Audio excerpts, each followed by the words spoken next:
100 Forgotten Things from 1950s America. Step back to a time when life moved slower, and every sound, scent, and small ritual carried the weight of memory. Prologue. When America was slower. There was a time when mornings didn't begin with alarms on glowing screens, but with the soft hum of the world itself. Back in the 1950s, America seemed quieter, yet somehow fuller. Streets were calm, but alive with the steady rhythm of life. The clink of milk bottles at dawn, the rustle of a newspaper sliding onto the porch, the far-off whistle of a train reminding you that somewhere the world kept moving. No one rushed breakfast. Families gathered at the same table. The pace of the day didn't come from deadlines. It came from the sun climbing over rooftops and casting its first gold across the neighborhood. These are the things we've forgotten. Not because they were unimportant, but because time moved forward and left their sounds behind. But if you close your eyes long enough, you can still hear them. The gentle clatter of a typewriter, the warm crackle of a vinyl record, the laughter of children running barefoot on summer pavement. This is a journey back to that world, one memory at a time. The milkman's arrival. Before the sun crept over the horizon, the quiet suburban streets already had their first visitor, the milkman. His truck hummed low, almost politely, as if it didn't want to wake the world too soon. Bottles clinked softly inside their wooden crates, the sound crisp against the early morning stillness. For children, it was almost magical. To open the front door and see glass bottles lined neatly on the step, each capped in bright red or blue foil. Cold, beaded with dew, waiting. Back then, milk didn't come in cardboard. It came with a sound, the delicate tap of glass, and the friendly creak of the delivery man's shoes on your porch. And sometimes, if you were lucky, he'd tip his cap and hand you a small bottle of chocolate milk. No barcode, no receipt, just trust and a neighborly smile. The paperboy's whistle. By the time the milkman turned the corner, another sound cut through the cool air. The sharp whip of a rolled-up newspaper landing against a wooden porch. The paperboy always came with a whistle, not because he had to, but because it made the ride feel less lonely. A cheerful two-note tune, rising and falling with the spin of his bicycle wheels. He tossed each paper with practiced aim, his bag slung over one shoulder like it was stitched there permanently. For some families, that sound was the unofficial start of the day. The thud of newsprint, followed by Dad's footsteps down the hall, robe swaying, slippers whispering against the floorboards as he went to retrieve it.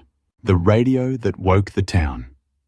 If you were in Waverly, Ohio in 1954, you didn't need an alarm clock. You just needed Mr. Jenkins from 3 doors down. His Zenith radio, the size of a bread box, polished wood with a dial that glowed faintly, was loud enough to be heard halfway down the street. At precisely 6:15 a.m. without fail. This is WLVH 1340 AM. Good morning, America. Then came the weather report, the farm prices, and a tune from Elvis or Patti Page playing softly beneath the announcer's voice. It was a sound stitched into the fabric of every morning. You didn't just hear the radio. You felt it humming faintly through the kitchen floor, mingling with the smell of coffee percolating in chrome pots and the first warm crackle of bacon on a skillet. Breakfast was its own symphony. Every kitchen in the neighborhood had its own music. The scrape of spoons against cereal bowls, the rhythmic click of a toaster popping up bread, the thump of the refrigerator door closing, even the shuffle of chairs on linoleum floors. Kids argued over who got the toy in the cereal box. Mums hummed while they packed lunches. Fathers read the headlines aloud in a low, steady voice. It was domestic harmony, unplanned, unpolished, but perfect in its own way. And when the screen door slammed shut and the first school bus groaned to a stop at the corner, it was like the final note of a morning song that the whole town somehow knew by heart. The gentle pace of early hours. By 8 a.m., the streets weren't noisy. They were calm. Mailmen tipped their hats. Neighbors waved while sweeping their porches. You could hear the faint clack of a woman's heels as she walked to the corner store, the low bark of a dog behind a white picket fence. And somewhere, always, the far-off rattle of a lawnmower. In the 1950s, mornings didn't demand attention. They offered it. They gave you a moment to breathe, to sip your coffee slowly, to watch the sun climb without feeling like you were already late. When the pavement was ours. By late afternoon, the 1950s neighbourhood belonged to its youngest citizens. There were no schedules, no screens demanding attention, no cars rushing down quiet streets.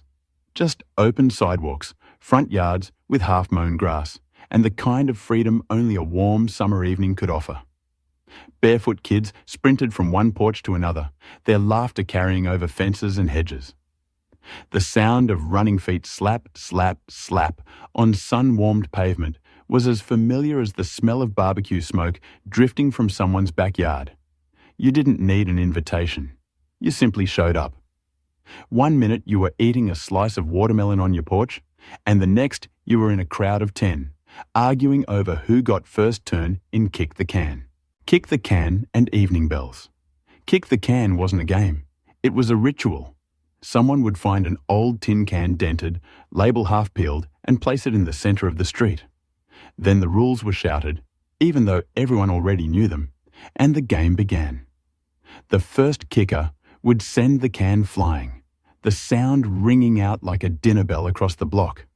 There was something magical about that clang. It wasn't just noise, it was an announcement. Childhood was in session. Kids scattered, darting behind bushes and fences, while the seeker counted loud enough for the whole world to hear.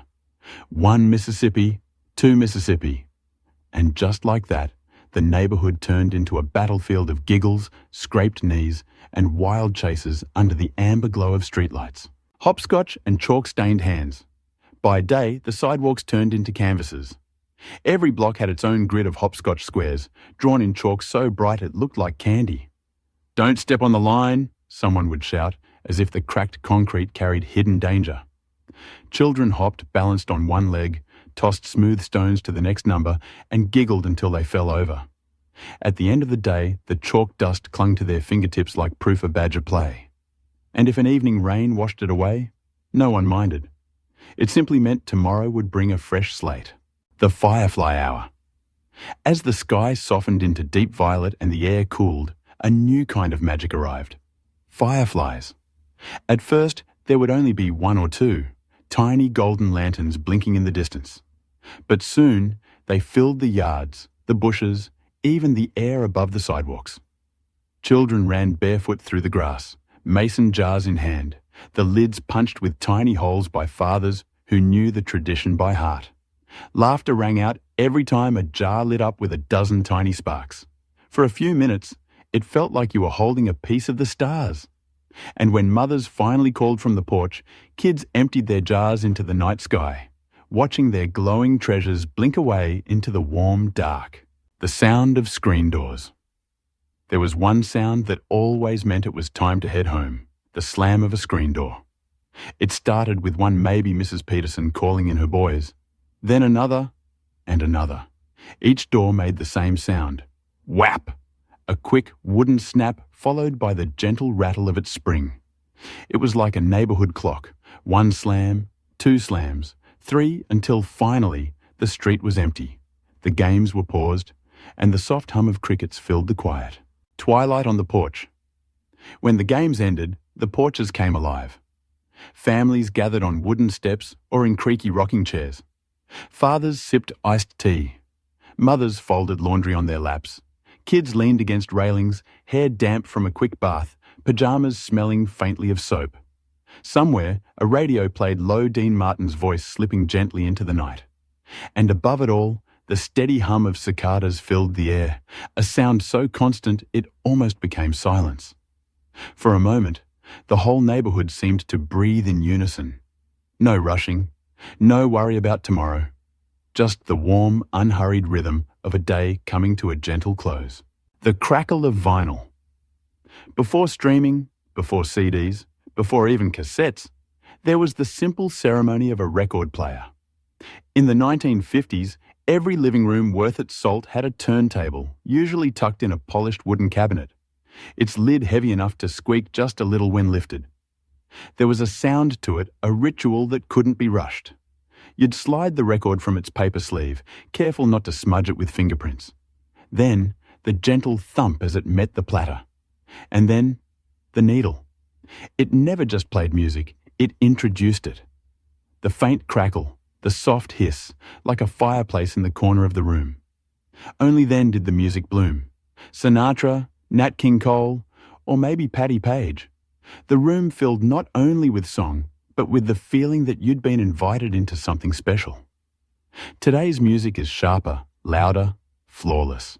But back then, every scratch, every pop in the record felt alive, a reminder that music was a living, breathing companion. Rotary phones and the patience they taught us. If you were a kid in the 1950s, you knew the sound of a rotary phone by heart. It wasn't just dialing, it was a conversation with the machine itself. You'd hook your finger into the dial, drag it in a satisfying arc, then let it go. Click, click, click, click, click. Each number had its own rhythm, its own pace. You couldn't hurry it, and it wouldn't be hurried. Calling a friend wasn't just about connection. It was about waiting for the dial to spin back, for the ring to hum through the line, for someone to answer. And when it did, that single solid hello carried more weight than 100 instant messages ever could. Typewriters, keys that spoke like rain. The typewriter had a voice all its own. Clack, clack, clack, ding, swish. It was mechanical music, a song of work and words and effort. Fathers used it for ledgers, mothers for letters, and some ambitious teenagers for their first great novel that never made it past chapter 3. Each strike of the key left more than ink. It left a memory, a small testament to the time spent. And when you made a mistake, there was no delete key, no backspace that erased the evidence. You learned to live with it, or start again. Today, typing is silent, efficient, forgettable, but the typewriter spoke. The hum of the refrigerator. Strange, isn't it, to miss the sound of an appliance? But in the 1950s, the steady hum of the refrigerator was part of a home's heartbeat. It wasn't sleek or quiet. It rumbled gently, sometimes popping or clicking, as it settled into its work. Children would lean against it while sipping a glass of cold milk, feeling the vibration through their shoulders. That sound was comfort. It meant there was food inside. It meant supper would be on the table. It meant the house was alive. Evening news and familiar voices. At 7 p.m. sharp, every house on the block seemed to share the same voice. This is CBS News. It didn't matter if you were in the kitchen, the living room, or upstairs brushing your teeth. That rich baritone cut through walls like church bells on Sunday morning. The news wasn't background noise. It was an event. Families gathered around the television, its screen glowing blue-grey, or sat near the radio if they hadn't yet made the leap to TV. Anchormen didn't shout or compete for attention. They spoke slowly, carefully, like someone reading aloud from the front page of tomorrow's history book. The squeak of the porch swing. Perhaps no sound was more honest than the porch swing. Creak. Creak. On warm nights when the air was thick with honeysuckle and fireflies, you'd hear it steady, unhurried. Grandparents sat there, talking softly about the old days. Fathers rocked infants to sleep in its rhythm. Teenagers, nervous and hopeful, sat side by side, letting the swing say all the things they couldn't. The swing didn't just move, it spoke. And the language was time. The language we've forgotten. None of these sounds were loud. None of them demanded attention. But together, they built a world. The hiss of vinyl, the click of the rotary phone, the rhythm of typewriter keys, the hum of the fridge, the creak of the swing. Each one was a note in a larger song, the quiet music of a 1950s American home. And if you close your eyes now, you can still hear it, the murmur of a town alive. By noon, Main Street in any small American town of the 1950s was its own kind of orchestra. No conductor, no sheet music, just life, layered in sound. The bell above the hardware store door rang with every customer. The barber's shop filled the air with low conversation and the steady snip-snip of scissors. A car horn short, polite, not the angry blasts of today, but a neighbour's way of saying hello as they rolled past in their Chevy. And somewhere in the mix, a screen door slammed. That sound, bang. didn't mean frustration. It was the heartbeat of a place where doors were never locked, where neighbours came and went as easily as the breeze. The soda fountain's sweet song. Step into the corner drugstore and the world had a different rhythm. The soda fountain was the town's unofficial meeting hall.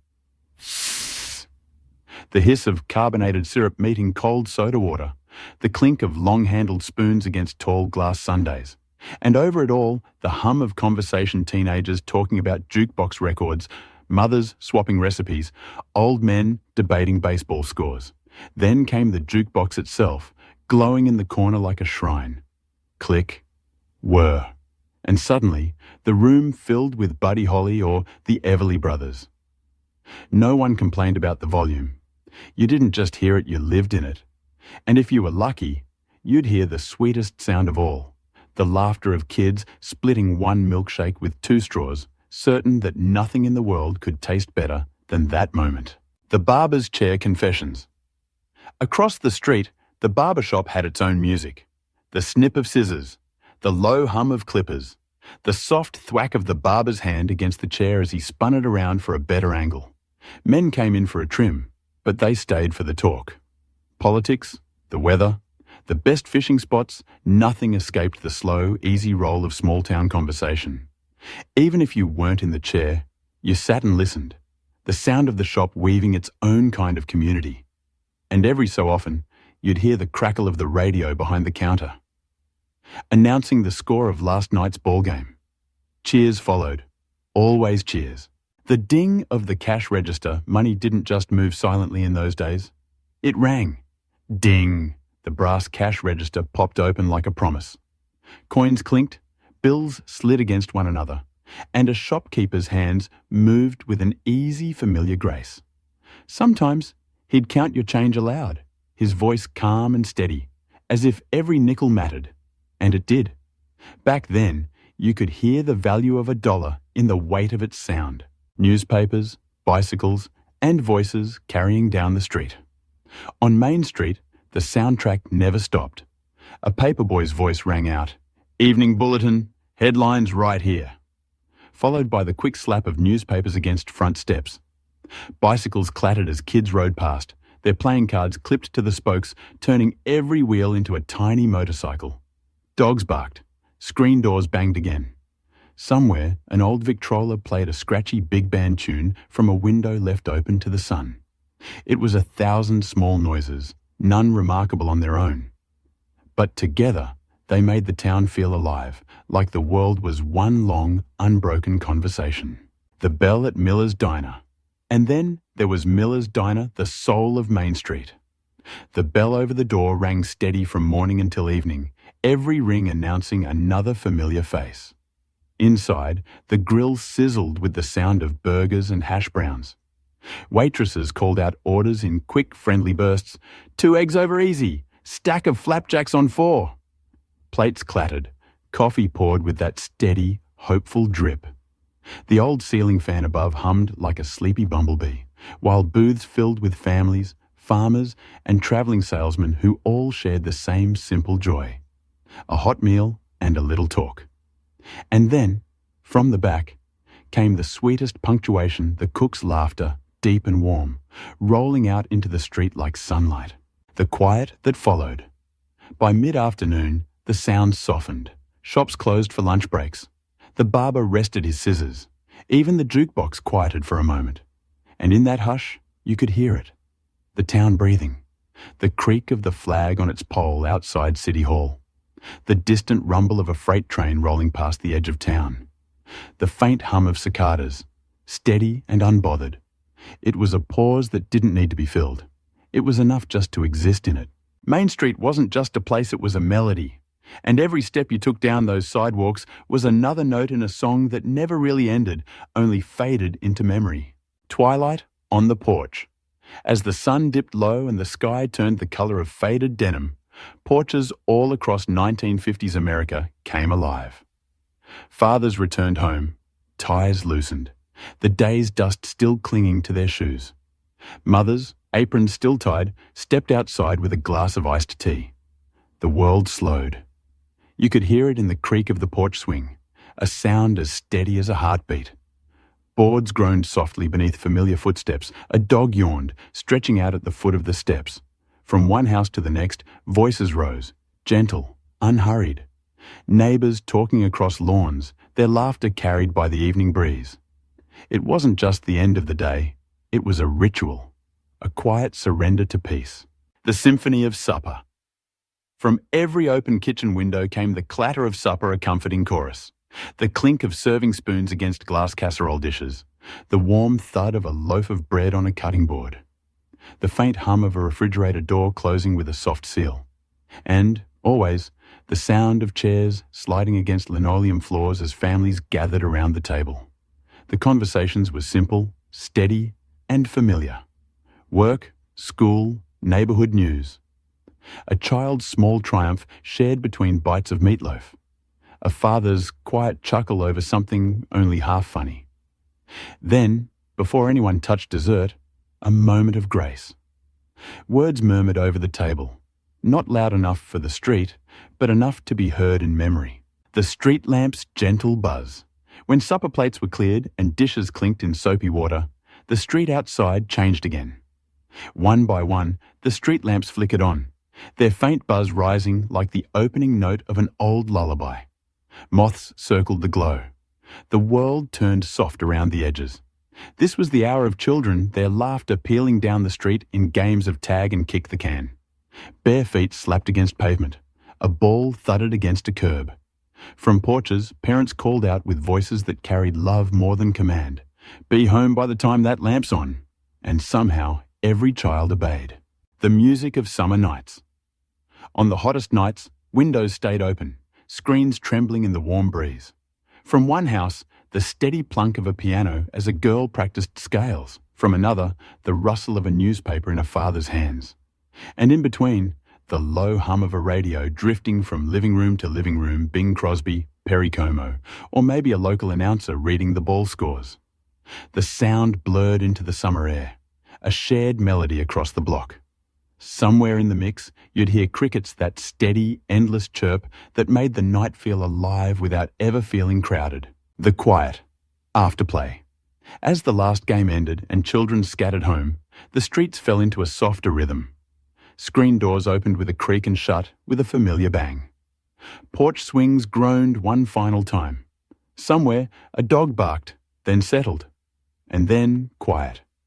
Not silence, but the kind of quiet that wrapped around you.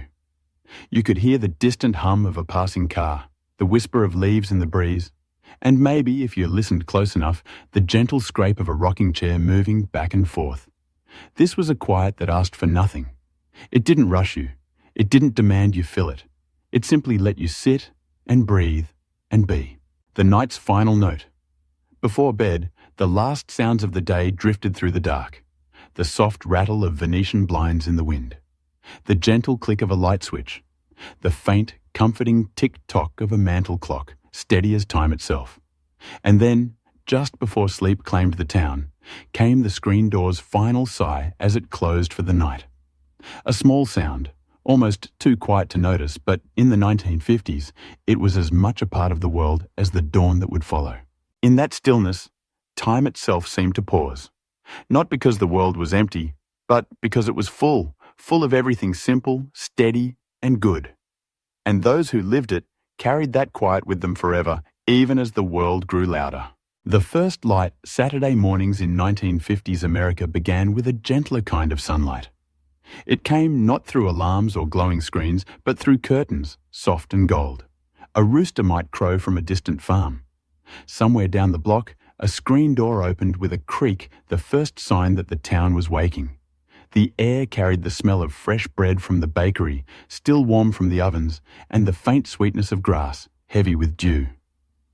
Before most children even stirred from bed, the sounds of the morning painted their own quiet picture.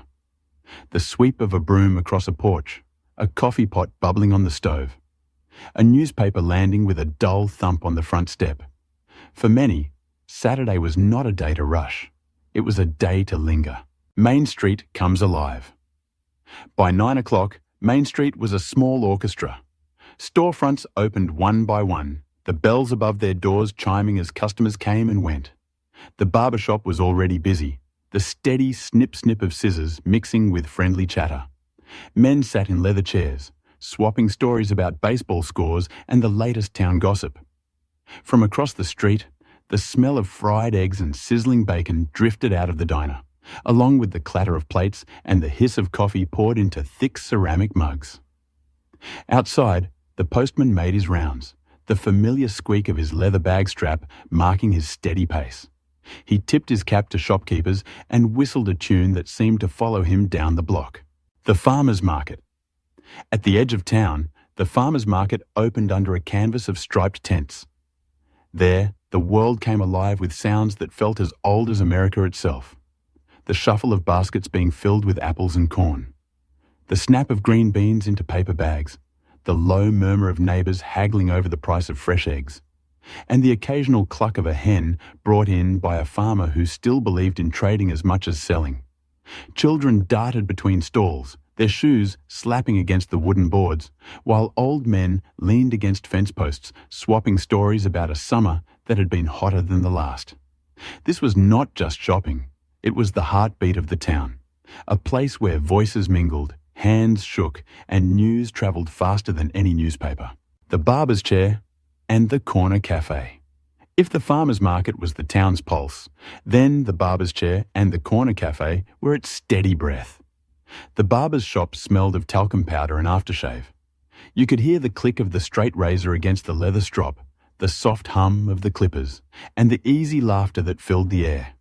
Boys squirmed in the chair while their fathers looked on, trading small jokes with the barber who knew everyone by name. Down the street, the cafe was no different. Booths lined with red vinyl seats buzzed with conversation. The bell above the door jingled every few minutes as regulars came in for their Saturday ritual, coffee, pancakes, and an hour of unhurried talk. The jukebox in the corner played softly, Patsy Cline maybe, or Hank Williams, but even the music seemed content to stay in the background, as though it understood that the real melody was in the voices. Paperboys and porch steps. While adults busied themselves with errands, children had their own Saturday soundtrack. The sharp thwack of rolled-up newspapers hitting porches announced the paperboys' route. Some tossed them perfectly. Others left a trail of missed throws that landed in bushes or puddles, followed by groans of frustration. Meanwhile, kids with nickels in their pockets pedalled their bikes to the corner store for candy bars or comic books. Screen doors banged open and shut as they returned home, settling on porch steps with their treasures in hand. You could hear their laughter from down the block, punctuated by the occasional bark of a dog stretched out in the sun. The slow hours before noon. As the morning rolled toward noon, the town settled into a slower rhythm. The hum of conversation quieted. Shoppers carried their bags home. The barber put away his scissors for the day. And then came one of those sounds that could only belong to the 1950s. The rhythmic whir of clotheslines being pulled as mothers clipped sheets and shirts to dry in the breeze. The fabric snapped like sails in the wind, a sound so ordinary it never made the papers, but in memory, it's louder than any headline. By the time the church bells rang out across the square, their deep tones rolling like thunder softened by distance, the morning had done what only small-town Saturdays could do. It reminded everyone that life didn't have to hurry to matter. The promise of afternoon.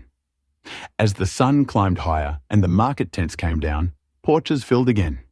Men sat with their feet propped on the rail. Women leaned against doorframes, chatting with neighbours across the hedges. Somewhere, a boy wound his baseball glove tighter and slapped it with his fist, waiting for his friends. Somewhere else, a girl sat cross-legged on the stoop with a jump rope coiled like a ribbon at her feet. And over it all, the sound of a far-off train whistle carried on the wind, a reminder that the wider world was out there. But for now, there was no need to chase it. Saturday mornings in the 1950s didn't just belong to the clock. They belonged to the people who knew how to let time breathe. The slow descent of the sun evening. In the 1950s did not come suddenly. It drifted in like a familiar guest, taking its time. The sky faded from bright blue to a golden hush, and then to a deepening indigo, as if the whole town was slipping into a soft sigh. Front porches came alive. Men rolled up their sleeves, loosening their ties after a long day, while mothers brought out pitchers of lemonade, the ice cubes clinking like small bells. Kids, barefoot and restless, played one last round of tag in the street, their laughter bouncing between houses. And then came the sound. Slap! A screen door snapping shut. It was a sound every neighbourhood knew by heart. It marked the rhythm of homecomings, of dinners served, of a world that didn't need to lock its front doors just yet. Drive-ins and magic screens. If you were lucky enough to live near one, the drive-in theatre was a summer ritual. As the sun melted into the horizon, families packed into their cars, kids in pyjamas, parents with thermoses of coffee and paper bags full of popcorn. The air was thick with the smell of gasoline, fresh grass, and buttered snacks. Cars lined up in neat rows, their headlights dimming one by one. Then, the projector whirred to life, its hum steady and comforting, casting flickering light across the sea of windshields. There was a kind of quiet magic in that moment.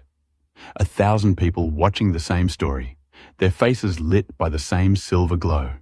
You could hear the faint crackle of the speakers hooked to car windows, and in the distance, a baby crying softly, hushed by the rhythm of a lullaby from the front seat. For many, the drive-in wasn't just about the movie.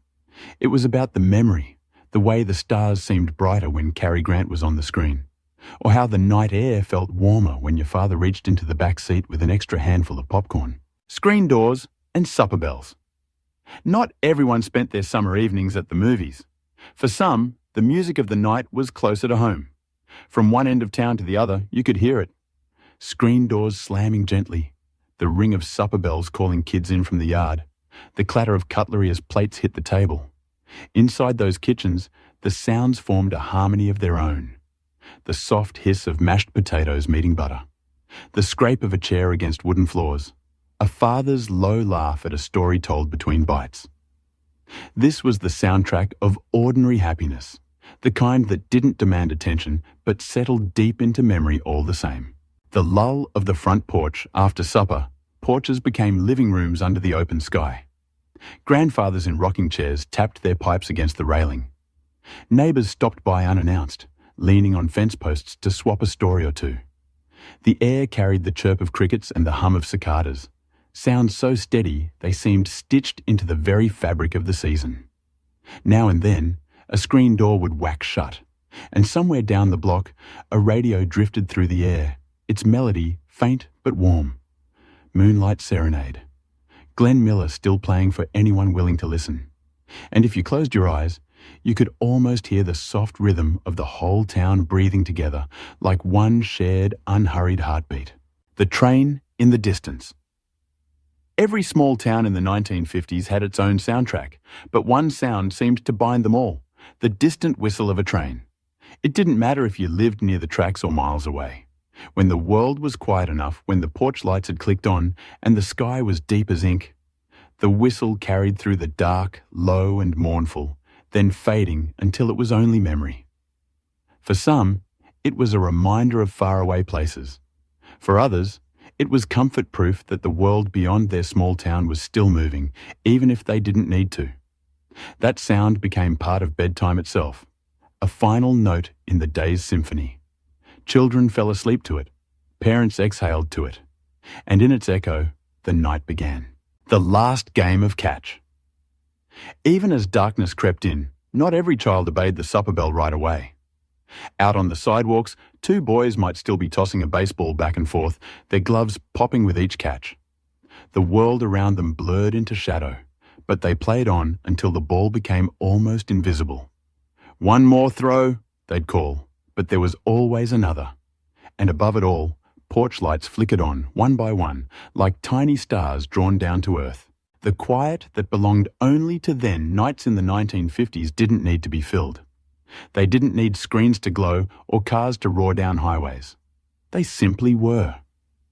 There was the creak of porch swings, the sigh of trees bending under the weight of the wind, the clink of dishes being washed in a kitchen where the window was always left open.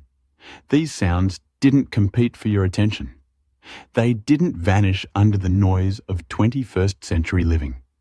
They were steady, patient, and sure the language of a time when life moved slowly enough to be heard. The quiet blanket of snow. Winter in the 1950s had a way of softening the world. When the first snow came, it didn't rush, it floated. One flake, then another, until rooftops wore white caps and the streets seemed to exhale in silence. You could hear it if you stood still long enough, that muffled hush that only snow can make, the kind that turns even the busiest town into a postcard. The world was quieter then, but in winter it became nearly sacred. Inside, windows glowed with warm light. Curtains were drawn, fireplaces crackled, and the hum of a single household seemed enough to keep the cold at bay. Before televisions claimed the living room, the radio was king. On winter evenings, families gathered close, knees almost touching, as the Zenith or Philco came to life. And now, the evening news. Stay tuned for the Lone Ranger. The voice was rich, warm, and steady, like a neighbour leaning over the fence to tell you the world was safe. Static danced faintly in the background, but no one minded. In fact, that crackle was part of the charm, like snow tapping at the window while Bing Crosby crooned from the speaker. I'm dreaming of a white Christmas. The fire popped, the floorboards creaked, and the room became its own universe. Children sat cross-legged, holding mugs of hot cocoa, while parents leaned back in their chairs, the weight of the day slipping away with every note. The ritual of warmth. Evenings in winter were full of small rituals. The clatter of boots lined up by the door. The scent of wool mittens drying on the radiator. Mothers placing an extra quilt on the bed, just in case. There was always a pot simmering chicken soup, beef stew, or cider spiced with cinnamon. And if you listened closely, you could hear the steady hum of contentment. The low whistle of a kettle just before it boiled. The scrape of a chair as Dad rose to stir the fire. The quiet laughter of children retelling stories they'd heard from school. The world outside might be frozen solid, but inside those four walls, winter felt almost tender. Snowball fights and sled tracks. Before the night settled fully, the neighbourhood still belonged to the children. Snowball fights erupted under the streetlights, muffled thuds of packed snow hitting wool coats, followed by shrieks of laughter. Sleds carved paths down the nearest hill, runners squealing against the hard-packed snow. And all the while, mothers leaned against their doorframes, calling into the cold. "All right, 5 more minutes," no one argued. 5 minutes had a way of turning into 10. And when the last sled ride was over and the last snow angel made, kids trudged back inside, cheeks flushed, mittens heavy with ice, boots squeaking on the porch. The hush after supper. After dinner, winter evenings belonged to stillness. Porch lights glowed like lanterns. A train whistle might sound faintly from the other side of town, carrying its lonely tune across fields and frozen creeks. Inside, though, life slowed to the rhythm of a world that didn't rush. The sound of cards shuffling at the kitchen table. The scrape of a rocking chair. A dog sighing by the fire. No phones rang. No screens flickered. The only interruptions came from laughter and the occasional thunk of another log tossed into the hearth. Snow on the roof. Later, as the night deepened, the wind would pick up just enough to rattle the eaves. Snow slid in soft sheets off the roof, landing with a quiet whuff. From the warmth of a feather bed, kids listened to those sounds the way other children now fall asleep to machines. The whistle of the train, the ticking of the old clock in the hall, the distant hum of a world wrapped in winter's stillness. And sometimes, if the snow fell heavy enough, the whole town seemed to pause, as though the world itself wanted to hear the quiet. The kind of nights that stayed with you. What made those evenings unforgettable wasn't just the snow or the fire or even the music on the radio. It was the pace. A family gathered close because there was nowhere else they needed to be. A town asleep under a quilt of snow, safe and certain, while the rest of the world could wait until morning. Those were the nights that stayed with you, not because they were grand, but because they were simple. The kind of nights when the loudest sound in the world was a train in the distance, and somehow that was enough. Dawn in a small town. In the 1950s, mornings didn't begin with alarms buzzing from a nightstand. They started with gentler sounds, the kind that crept in through half-open windows with the cool breeze of dawn. A rooster in the distance. The low hum of a neighbour's lawnmower starting earlier than most thought reasonable. And then the familiar clink, clink of glass bottles as the milkman made his rounds. Even before the sun was high enough to warm the rooftops, the rhythm of the day had already begun. The milk truck's song.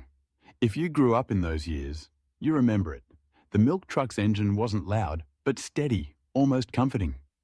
The truck rolled slowly down the street, tires crunching softly on gravel. Mr. Thomas, the milkman, hopped off with the ease of a man who knew every doorstep by heart.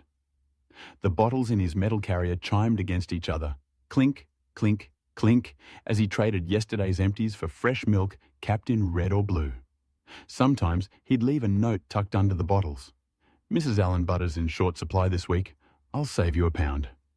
It was a kind of quiet music, one that belonged only to small-town mornings. Screen doors and sunshine. By 7 a.m, houses began to stir.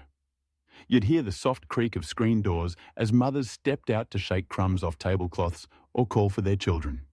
The springs on those doors sang the same tune every time. Creak, slap. Inside, breakfast sizzled on the stove. Bacon crackling, eggs popping in cast-iron pans. Radios played low in the background, a mix of weather reports and Perry Como. The world smelled of coffee and fresh toast, and for a moment there was nothing else to want. The whistling paperboy. Then came the paperboy. You could hear him before you saw him. A sharp whistle, 2 notes, always the same. The whir of bike tires against the pavement. And then, with practiced aim, the soft thud of the morning paper landing squarely on your porch. He never lingered. One quick wave, one shouted, "Morning, Mr. Harris!" and he was gone, pedalling down the street, his canvas bag growing lighter with every house. The chatter of neighbours.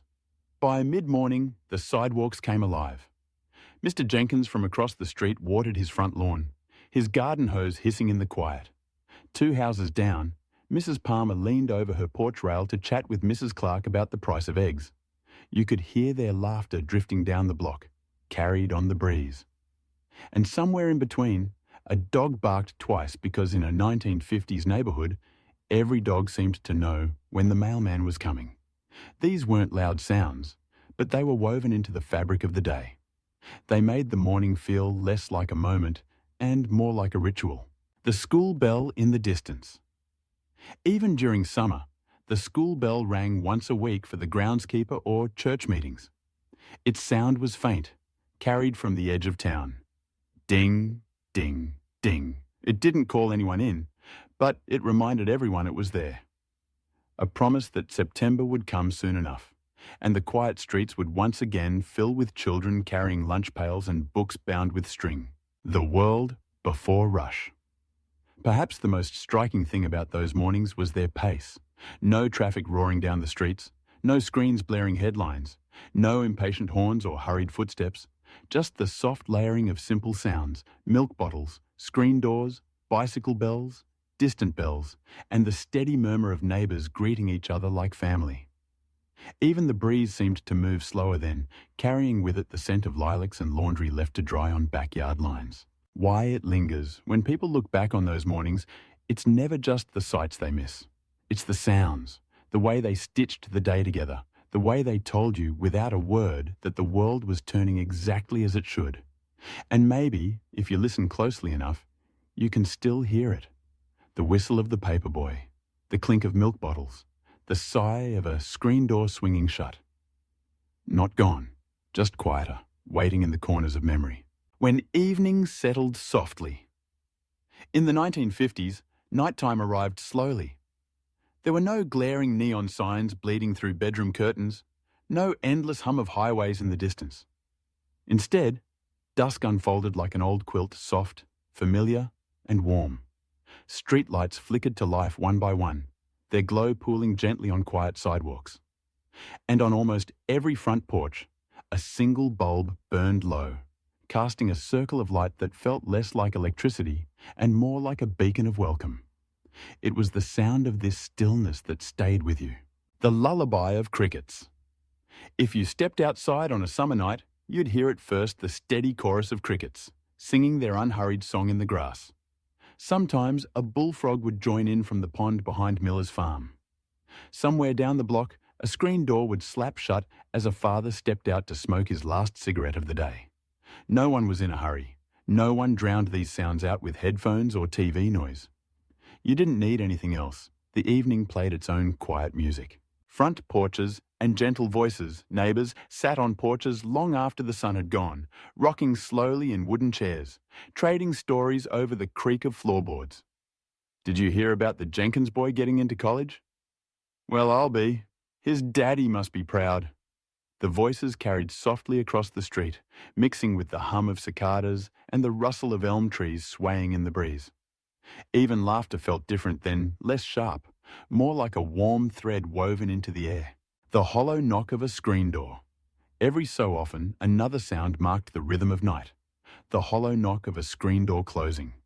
Kids were called in one by one, their mothers' voices clear but never harsh. "Tommy, time for bed." "Coming, Ma." And then the creak, slap of the screen, followed by the muffled patter of feet on kitchen linoleum. One porch light went dark, then another, and another.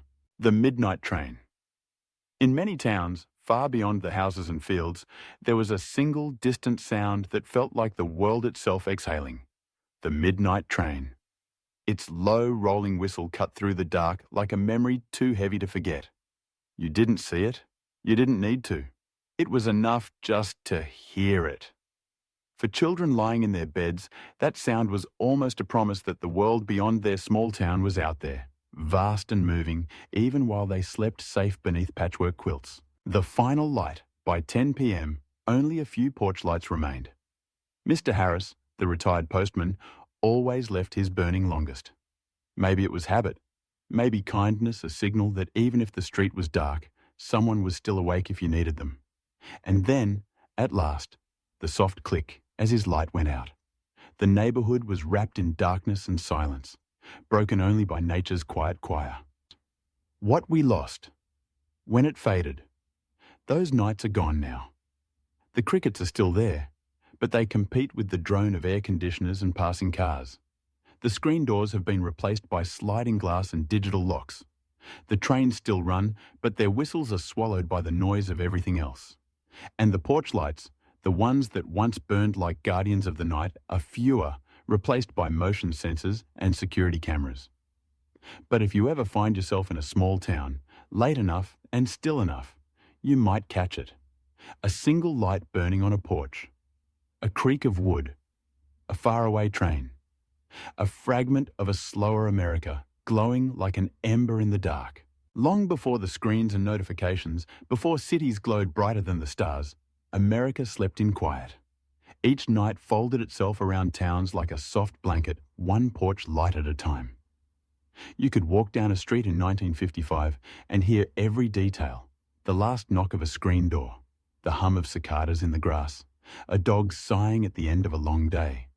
Even the air felt slower, as if it, too, needed to rest. In those hours, families settled in.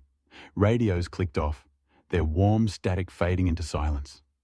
Fathers set their newspapers aside, mothers stacked clean dishes in the rack, and children drifted into dreams to the faint rattle of trains far away. Life didn't end when night came. It simply exhaled. Maybe that's what we've lost most. Not the objects, not the gadgets, not even the sounds themselves, but the space between them. The quiet that gave every creak of the porch, every distant whistle, every soft good night its meaning. We live louder now, faster, but in the folds of memory, the old sounds are still there, waiting. If you close your eyes, you might hear them. The ding of the ice cream truck bell, the low hum of a Zenith radio at dawn, the clack of a typewriter in a shop window, the whistle of a train you'll never see. And maybe if you let them, those sounds will take you back to a slower America, where even silence had a voice. Because some things don't really disappear. They just wait for us to remember.